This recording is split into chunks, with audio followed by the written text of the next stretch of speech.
એટલે જો આ વસ્તુ પણ રિવીલ થઈ ગયું કે તમે ચાહતા હતા કે અમે ક્યાં આવીએ છીએ ઓસ્ટ્રેલિયામાં, તો તમને જણાવી દઈએ કે અમે હેલો, કેમ છો બધા? ચલો પાછા આવી ગયા છે આજે ચા વગર. એકચ્યુઅલી બહુ ગરમી છે, ચા પીવાનું મન નહોતું. કેમ? ના બરાબર છે. એકચ્યુઅલી લાસ્ટ વીકનો અમે વિડીયો પોસ્ટ કર્યો, અમે રીલ પોસ્ટ કરી, એટલા બધાના કમેન્ટ્સ, એટલા બધાના મેસેજ, પર્સનલી મેસેજ આવ્યા છે કે પ્લીઝ અમને કહેજો તમારે કોઈ હેલ્પની જરૂર હોય કે કોંગ્રેચ્યુલેશનના. ખરેખર પર્સનલી બધાને અમે ટ્રાય કરી કે અમે જેને રિપ્લાય કરી શકીએ એના રિપ્લાય કર્યા, પણ જો ના કર્યા હોય તો સોરી, કારણ કે બહુ બધા મેસેજ આવ્યા હતા ને બહુ બધી કમેન્ટ્સ હતી. નાના છે, ઓલમોસ્ટ 450 ઉપર કમેન્ટ્સ યુટ્યુબના વિડીયોમાં આપણે આવી હતી, જે પરિવર્તન શું છે એની બાબતમાં જાણ કરીને ત્યારે. તો અને એમાં જે ક્વેશ્ચન્સ તમારા આવ્યા પાર વગરના, ઘણા બધા ક્વેશ્ચન આવ્યા, તો આપણે ટૂંકમાં વધુ સમય ના લેતા આપણે બધા ક્વેશ્ચન લઈ લઈએ, ક્વેશ્ચનના આન્સર કરીશું. પણ એની પહેલા મને થયું કે થેન્ક યુ કહી દઉં, કેમ કે અમને એમ હતું કે નવા કન્ટ્રીમાં જઈએ છીએ, કોઈને ઓળખતા નથી, લાઈક છે ફ્રેન્ડ્સ ને અમુક ફેમિલી મેમ્બર્સ, એવું નથી, પણ એટલા બધા ફોલોવર્સના મેસેજ આવે છે કે પ્લીઝ અમને કહેજો, હેલ્પની કંઈ જરૂર હોય તો. હવે મને એવું લાગવા માંડ્યું કે એકચ્યુઅલી આપણે તો ઘણા બધા ઓળખી દીધા, વાંધો નહીં આવે એમ હવે ત્યાં અમે જશું. થોડું આમ હળવાશ ફીલ થવા માંડી, એવું લાગ્યું. કેમ? ના તમારામાંથી ઘણા સીધા અમને કોન્ટેક્ટ નંબર પણ શેર કર્યા કે કાંઈ પણ જરૂર હોય આ મારો નંબર છે, તમે અમને મોકલજો. પણ તમારો સૌનો ખૂબ ખૂબ આભાર. ખરેખર તમારો જે પ્રતિસાદ મળ્યો છે ને અમને આ વિડીયો પછી બહુ સારો છે. હવે અમે થોડા વધારે એક્સાઇટેડ છે એકચ્યુઅલી, અને કોન્ફિડન્સ વધી ગયો અમારો કે ભાઈ કોન્ફિડન્સ વધી ગયો. ના હવે શું કહેવાય કે ડેફિનેટલી કે આ અમારું મૂવ હતું એ સાચું હતું, સારું હતું અને ડિસિઝન પણ સારું હતું એમ. We going in a right direction. ના બરાબર ને? અમને હવે એવું ફીલ થવા માંડ્યું, એટલે ખરેખર થેન્ક યુ બધાને. તો ઘણા બધાના ક્વેશ્ચન હતા કે વાય ઓસ્ટ્રેલિયા. ના એ તો સૌથી મોટો પહેલો જ પ્રશ્ન હતો કે કેમ ઓસ્ટ્રેલિયા. ઘણા કહે છે કે તમે 20 વર્ષથી સેટ છો તો પણ કેમ હવે ઓસ્ટ્રેલિયા. પણ હું એમ કહીશ કે ઓસ્ટ્રેલિયા જવાનું મેઇન રીઝન છે એક તો વેધર પ્લસ પોઈન્ટ, ઘણો મોટો પ્લસ પોઈન્ટ વેધર છે. અને ખાસ કરીને આપણા એશિયન માટે કે જે યુકેના વેધરમાં તમે રહ્યા હોય, Australia is more or less likely to India weather. બરાબર, એને જેવું જ વેધર છે, એટલું એક્સ્ટ્રીમ નથી પણ ઇન્ડિયા જેવું વેધર છે એટલે આપણને મજા આવે. બીજું કારણ હતું કે Australia country English speaking country છે. આની સિવાયના જે મેઇન તમે વેસ્ટર્ન કન્ટ્રીઝ ગણો એમાંનું તો એક એ છે. બીજું પોલિટિકલી સ્ટેબલ છે, બીજા કોઈ માથાકૂટમાં ક્યાંય વર્લ્ડ સાથે ક્યાંય ન હોય, શાંતિથી પોતાનું લાઈક એનું રિલેક્સ્ડ કલ્ચર છે, લાઇટ બેક કલ્ચર છે. એટલે એ બાબત બહુ સારી હતી. બીજું છોકરાઓ માટે લોંગ ટર્મ અમે વિચાર્યું હતું કે એ અહીંયા મોટા થાય એની બદલે ત્યાં મોટા થશે, મોર નેચરલ, મોર એમ્યુનિટીઝ કે જે શું કહેવાય કે તમને ત્યાં મળી રહેવાની છે ઓસ્ટ્રેલિયામાં, એ અહીં કરતા મારી દ્રષ્ટિએ કે અમારી દ્રષ્ટિએ કદાચ વધુ છે. નો ડાઉટ યુકેમાં પણ હશે ઓપોર્ચ્યુનિટીઝ ને એવું બધું, પણ અમને પોતાને પર્સનલ એવું ફીલ થયું કે ના, એમની માટે ઓસ્ટ્રેલિયા મોર ઓપોર્ચ્યુનિટીઝ છે અને પ્લસ આઉટડોર લાઈફસ્ટાઈલ વધારે છે. એટલે ગમે તે છોકરા હોય, ઘરમાં રહેવાનું કોઈને ગમતું નથી, પણ વેધરના રિસ્ટ્રિક્શન એટલા બધા અહીંયા હોય છે કે વિન્ટરમાં ઘણા બધા દિવસ અમે અંદર જ રહેતા હોય છે. છોકરાઓને બહાર રમવું હોય પણ દેર ઇઝ નો ઓપોર્ચ્યુનિટી. એવું થાય ઘણીવાર કે વેધર સારું નથી તો કેમ બહાર રમવું. ના, એનું હું એક જ ઉદાહરણ અને દાખલો આપું કે મારો ફ્રેન્ડ્સ ઓલરેડી આજથી 10 થી 12 વર્ષ પહેલા ઓસ્ટ્રેલિયા મૂવ થઈ ગયા છે. યુકેમાં હતા, યુકેમાંથી ત્યાં ગયો ને મેં એને એક જ પ્રશ્ન પૂછ્યો હતો કે તું મને એટલું ખાલી કમ્પેર કરીને કહે કે યુકે અને ઓસ્ટ્રેલિયા. તો એનો એક જ જવાબ હતો કે સૌથી સારી વસ્તુ જે મને ગમે છે એ કે યુકેમાં જોબ પરથી ઘરે આવતા આપણે અંધારું થઈ ગયું હોય, ઘરમાં સાંજે જમીને ટીવી જોઈએ ને પછી સુઈ જઈએ, બીજું કાંઈ નહીં. બીજા દિવસે સવારે 10 વાગે અજવાળું થાય અને આ જ રૂટીન બરાબર 8 મહિના સુધી આવું જ રહે. પણ એ કે ઓસ્ટ્રેલિયામાં એવું છે કે હું ઘરે જોબ પરથી આવું, સાંજે મારા સન સાથે હું કાં તો ટેનિસ રમવા જાઉં કાં તો સાયકલિંગ કરું. એટલે કે we spend that quality time with kids, કે ચિલ્ડ્રન સાથે એટલો ક્વોલિટી ટાઈમ અમે વિતાવી શકીએ છીએ અને પછી અમે જમીએ. એટલે કારણ કે ડે લાઇટ છે બહુ સારી અને તમે પૂરી રીતે એન્જોય કરી શકો છો. એટલે આ ફેક્ટર જોઈને મને તો થોડોક હું વધુ પોઝિટિવ થઈ ગયો. ના, હવે તો મારે જવું છે, શું કામ નહીં. અને આપણે બધાને એવું છે કે we want to spend that quality time with family. તો this was the main reasons. આ જ મોટા કારણો હતા. અમારું મેઇન રીઝન વેધર જ હતું. અમે એવું જ કહીશું આઈ થિંક, કેમ કે 15-20 વર્ષથી અહીંયા રહેવા છતાં પણ આઈ થિંક આ ઠંડી ને ગ્રે વેધરથી અમે લાઈક ઓલમોસ્ટ કંટાળ્યા જ છીએ એવું જ કે, પણ ચોઈસ નહોતી ત્યારે. એવું હતું કેમ કે ના ચલો એમ. અને તમે બિઝી હોય તો ટાઈમ જતોય રહે છે, એવું નહીં કહીએ, પણ તોય સન આવે તો બધા મોઢા ઉપર સ્માઇલ દેખાતી હોય, એ ડેફિનેટલી ફરક લાગે છે આઈ થિંક. એટલે આ એક એના કારણે અમારું ડિસિઝન હતું, પ્લસ કોલેજનું ડ્રીમ હતું. એ પણ એક રીઝન હતું કે ડ્રીમ હતું કે જવું છે. અને ઘણી વખત એવું થાય કે આપણે લાઈફમાં છે ને એટલા સેટલ થઈ જાય કે ડ્રીમ વિશે ભૂલી જાય છે, નથી પૂરું કરવું. તો અત્યારે એમ થયું કે મોકો મળ્યો છે તો ગુમાવવો નથી, લઈ લઈએ. તો શું કામ સપના પૂરા થતું હોય તો શું કામ ના કરીએ. એટલે હા, એ પણ એક રીઝન કહેવાય. બીજા કોઈ એવો કમેન્ટ કરી છે કે તમે સજેસ્ટ કરશો કે કયા વિઝા પર તમે ટ્રાય કરી હતી? અચ્છા, અમે ઇનિશિયલી જ્યારે મેં વાત કરી હતી, કદાચ તમે આગલો વિડીયો જોયો હશે, તો 2019-20માં ત્યારે મેં ફાઇલ અમારી પ્રોસેસમાં ચાલતી હતી, ત્યારે અમારું ઇન્ટેન્શન હતું કે સીધા PR માટે એપ્લાય કરીએ. પણ કેમ કે હું 40+ થઈ ગયો, પછી વિઝાના ચાન્સીસ ઘટી જાય, એટલે પછી મેં એને PRની બદલે 491 કેટેગરી કહેવાય છે, એટલે કે સ્ટેટ સ્પોન્સર્ડ વિઝા, એ વિઝા માટે એપ્લાય કર્યું. એટલે અમે બધા અત્યારે 491 પર જઈએ છીએ.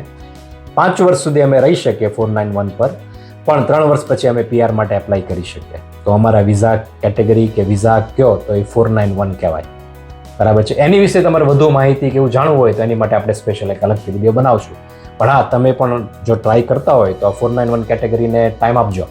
તમને એવું લાગતું હોય કે 190 એટલે કે PRમાં તમને ચાન્સ નથી મળતા, તો વાય નોટ ટ્રાય ફોર 491, કે તમને કદાચ એકાદું સ્ટેટ સ્પોન્સર કરવા તૈયાર થઈ જાય. એટલે તમારે બેઝિકલી સ્કિલ પેલું સ્કિલમાં તમારું પ્રોફેશન છે કે નહીં, પેલા સૌથી પહેલા ચેક કરવું પડે, બરાબર ને? ત્યાંથી તમને વધારે ઇન્ફોર્મેશન મળે. અને એ લોકોની વેબસાઇટમાં એકચ્યુઅલી બહુ ડિટેલથી બધી ઇન્ફોર્મેશન આપેલી છે, કયા પ્રકારના વિઝા થઈ શકે, કઈ રીતે કરી શકો, બધું છે. અને તમે તમારી જાતે કર્યા કે કોઈ કન્સલ્ટન્ટ કે એજન્ટ થ્રુ કરાવ્યું છે? ના, એટલે એ ક્વેશ્ચન હતો તમારો, પણ ના, અમે ટોટલ વિઝા પ્રોસેસિંગ બધું અમે જાતે જ કર્યું છે. કન્સલ્ટન્ટ ઇનિશિયલી ટ્રાય કર્યું હતું જ્યારે 2019-20માં કરતા ને, એમ થયું ચલો કોઈ કન્સલ્ટન્ટને ફોન કરીએ, અમે કર્યા હતા પણ ખરા. પણ પછી એમ થયું કે ના, સ્ટ્રેટ ફોરવર્ડ છે, ઇઝી છે, અને ઓસ્ટ્રેલિયન ઇમિગ્રેશન વેબસાઇટ ઉપર એ લોકોએ પોઈન્ટ ટુ પોઈન્ટ બધી માહિતી આપી છે કે સૌથી પહેલા શું કરવું, સેકન્ડ સ્ટેપ શું કરવું, થર્ડ સ્ટેપ શું કરવું, અને એમાં ઇન્ટરનલ સ્ટેપ્સ પણ બધા, કે થર્ડ સ્ટેપમાં તમે સૌથી પહેલા આ કમ્પ્લીટ કરો, પછી આ કમ્પ્લીટ કરો, પછી આ કમ્પ્લીટ કરો, અને દેન એપ્લાય ફોર ધીસ.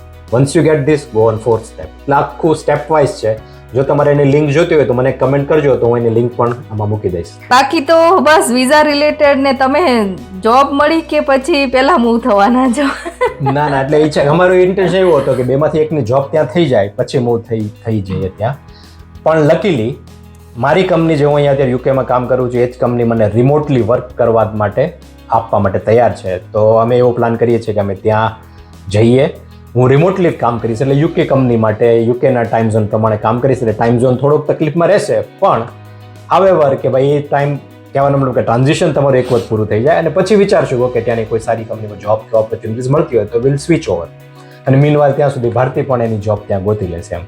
એટલે પ્લાન અત્યારે આવો છે. પણ હા, તમે એ પ્રકારના પણ વિઝા લઈ શકો છો જેમાં તમને કંપની ત્યાંથી સ્પોન્સર કરે. એ લગભગ 486 છે, મને એમાં 486 કે 482 ખબર નથી કે કેટેગરી કઈ કહેવાય ને, પણ કંપની ત્યાંથી પણ સ્પોન્સર કરે. જે હમણાં તે અમારા એક મિત્ર ડોક્ટર છે જે યુકેમાં જ રહે છે વર્ષોથી, અમે બંને લાઈક ઓલમોસ્ટ સેમ યરમાં યુકેમાં આવ્યા હતા, એમને પણ 20 વર્ષ થઈ ગયા અને એ પણ ઓસ્ટ્રેલિયા શિફ્ટ થાય છે. તો એમને ત્યાંની હોસ્પિટલ કે ત્યાંની કંપનીએ સ્પોન્સર કર્યા છે ડોક્ટર. એની વાઈફ, એમને પહેલા જોબ મળી હતી અને જોબ મળી ગઈ હતી, સ્પોન્સર કર્યા, એવી રીતે છે. પણ અમારું અલગ હતું, અમારું અલગ ક્રાઇટેરિયા છે. અમને 491 છે, એટલે અમને સ્ટેટ સ્પોન્સર છે, એટલે અમને કંપનીએ કોઈ સ્પોન્સર નથી કર્યા, અમારે ત્યાં જઈને જોબ ગોતવાની છે. અને સ્ટેટ સ્પોન્સર એટલે શું, કે એના માટે કોઈ લિમિટ હોય કે શું હોય છે? ના, સ્ટેટ સ્પોન્સર 491 વિઝામાં એવું છે કે તમે એ વિઝા માટે એપ્લાય કરો ત્યારે તમે ઓસ્ટ્રેલિયાના ડેવલપિંગ એરિયામાં જ રહી શકો, તમે કોઈ મેટ્રો સિટીમાં ના રહી શકો. You can not live in Sydney, Melbourne કે પર્થ કે શું કહેવાય કે ભાઈ ગોલ્ડ કોસ્ટ છે, બ્રિસ્બેન છે કે મેટ્રો સિટીઝમાં ના રહી શકો. એટલે તમે ડેવલપિંગ એરિયા તમે ચૂઝ કરો અને એ સ્ટેટ તમને ઇન્વિટેશન મોકલે. તો મેં એપ્લાય કર્યું હતું ક્વીન્સલેન્ડમાં, NSW એટલે ન્યૂ સાઉથ વેલ્સમાં અને વિક્ટોરિયામાં એપ્લાય કર્યું હતું. અને મારે પોતાને પર્સનલી જવું હતું ન્યૂ સાઉથ વેલ્સમાં જ તે, અને મને ઇન્વિટેશન આવ્યું ન્યૂ સાઉથ વેલ્સ સ્ટેટનું તે. એટલે અમે ન્યૂ સાઉથ વેલ્સમાં જઈએ છીએ. બરાબર છે. એટલે જો આ વસ્તુ પણ રિવીલ થઈ ગયું કે તમે ચાહતા હતા કે અમે ક્યાં આવીએ છીએ ઓસ્ટ્રેલિયામાં, તો તમને જણાવી દઈએ કે અમે ન્યૂ સાઉથ વેલ્સમાં આવીએ છીએ. અને ન્યૂ સાઉથ વેલ્સમાં પણ as we can not live in Sydney, અમે સિડનીમાં ના રહી શકીએ, તો એની માટે જે અમે એરિયા પસંદ કર્યો છે એ ટાઉન કે સિટીનું નામ છે વોલોંગોંગ. બરાબર છે. સિડનીથી લગભગ 1 hour 45 મિનિટ્સની ટ્રેન છે, સાઉથ ઓફ સિડની છે વોલોંગોંગ. તો અમે વોલોંગોંગમાં રહેવાના છે. અને જો તમારામાંથી કોઈ જો વોલોંગોંગમાં રહેતું હોય તો please do gate in touch, contact કરજો. અમારે તમારી હેલ્પની ખાસ જરૂર છે. ના ડેફિનેટલી યા હવે તમને ખબર પડી જ ગઈ છે એકચ્યુઅલી ક્યાં જવાના છીએ, તો આઈ થિંક અમારા માટે પણ ઈઝી પડશે. કોઈ હોય ત્યાંથી અત્યાર સુધી કોઈ એવી કમેન્ટ નથી કરી તો અમે વોલોંગોંગ માંથી છીએ, કેમ કે બ્રિસ્બેન વાળા, ક્વીન્સલેન્ડ વાળા કે પછી કેનબેરા અને સિડની, મેલબર્ન બહુ બધી કમેન્ટ્સ આવી હતી કે અમે અહીંથી છીએ, જો તમે અહીંયા આવવાના હોય તો કોઈ હેલ્પ જરૂર હોય તો કહેજો. એટલે જો તમે વોલોંગોંગમાં હોય તો ડેફિનેટલી કે અમને મજા આવશે થોડી, ને અમને એમ થશે કે હા વધારે કોઈ નજીક છે. પ્લીઝ ડુ કમેન્ટ કરજો કે ઇન્સ્ટાગ્રામમાં મેસેજ મોકલજો. Please do let us know, તો વીલ ગેટ ઇન ટચ. અમે ડેફિનેટલી કદાચ તમને ટ્રાય કરશું કોન્ટેક્ટ કરવાની. બરાબર છે. That would be helpful. બસ આ જ મેઇન ક્વેશ્ચન હતા બધાના, top 5 reason to move to Australia. પણ આપણે લગભગ કહી દીધા, બધા ડિસ્કસ કરી લીધા છે. તો આ જ મેઇન ક્વેશ્ચન હતા જે અમે એમ થયું કે ચલો ક્વિક વિડીયો બનાવીએ અને બધાના થોડા આન્સર આપી. પણ જો કમલેશે કીધું એમ તમારે કોઈ વિઝા રિલેટેડ કોઈ બીજા ક્વેશ્ચન હોય ને ડિટેલમાં જાણવું હોય તો કમેન્ટ કરજો, અને અમે ટ્રાય કરીશું કે થોડો ટાઈમ કાઢીને તમારી સાથે શેર કરી શકીએ. પણ ડેફિનેટલી તમે કમેન્ટ કરજો તો અમે આન્સર આપવાનું ટ્રાય કરશું. કાંઈ પણ ક્વેશ્ચન હોય તમે મોકલજો તો અમે ટ્રાય કરશું કે તમને એમાં હેલ્પ કરી શકીએ. પણ આ ટૂંકમાં જે ક્વિક ક્વેશ્ચન હતા એના બધાના અમે જવાબ આપી દીધા છે. આઈ હોપ કે તમારા આન્સર મળી ગયા હોય તો કમેન્ટ કરજો કે આ બરાબર છે કે નહીં. ના એટલે એમાં તમને પ્લસ માઇનસ લાગતું હોય તો કહેજો કે ના આવું ન હોય, આવું પણ થઈ શકે, આવું નહીં, આ પણ ઓપ્શન હોઈ શકે એમ. પણ ના definitely will welcome every feedback. બરાબર છે. ડેફિનેટલી. ના સારું. બીજું કાંઈ કોઈ વસ્તુ હતી નહીં? બીજું કાંઈ છે નહીં, આ મેઇન હતા. તો ના સરસ. ના અને ફરીથી થેન્ક યુ વેરી મચ. તમારી જે કમેન્ટ, અઢળક કમેન્ટ મેસેજીસ અમને મળ્યા એની ખરેખર આનંદ થયો, અને અમારો કોન્ફિડન્સ વધ્યો કે ત્યાં કોઈ છે અમને આવકારવા બેઠું છે. ડેફિનેટલી. એ તો આમ ઘણું રિલેક્સ થઈ ગયું, મને તો એવું જ લાગે છે હવે. તો બસ, તો મળીએ પાછા નેક્સ્ટ વિડીયોમાં. બરાબર ને? ડેફિનેટલી આવી રીતે કમેન્ટ કરતા રહેજો. બરાબર. ચલો જોતા રહેજો વિદેશમાં વતન. યસ. બરાબર. આવજો. બાય.